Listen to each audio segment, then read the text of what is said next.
Salam, salam, this is me, and I'm here to do a unity moment. Alright, so I did a video about Aliexpress, Alibaba, Amazon, some wholesale earring jewelry companies in Florida got my designs. Okay. From when the last time I looked,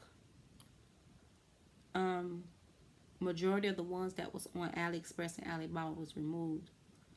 But they probably put them back. But an email came from one of the shop owners on, I think it was Alibaba, one of them, and they was like, I did not mass produce your product.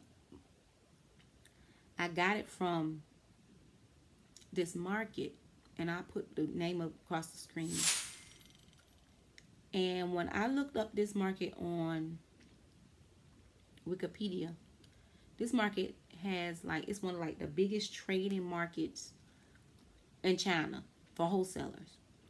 And it has District 1 through District 5, and each district have 16,000 vendors, 7,000 vendors. It's just a big place of trade in China.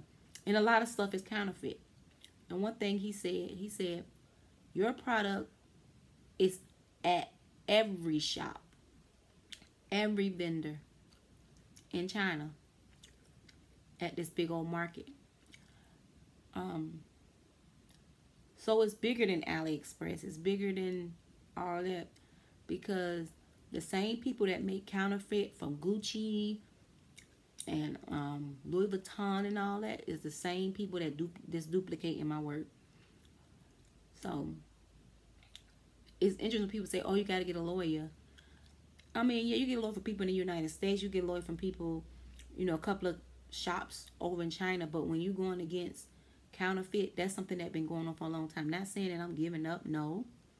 It's just that that's a fight that will last the rest of my life.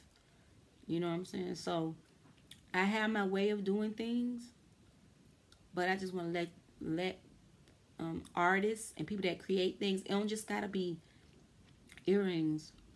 Just let y'all know that it is bigger than Aliexpress. It's massive producing people products, my products. It's not just making a couple of hundred, making thousands. That guy say that every shop has my designs, and not just my designs, other artists' designs. So it's way bigger than the rest of them.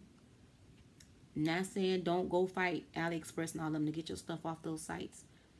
But I know I probably see my stuff in hair salons and all that, beauty supply stores and all that. And I have my ways of how to deal with that. So I just wanted to give y'all an update on that situation. From the last time I looked, majority of my designs was taken down. But I haven't looked in a couple of days, and I'm not going to spend my life just looking every minute. When it comes my way, I'll deal with the situation accordingly. All right, y'all. I'm sitting here creating art as always. And salam, salam.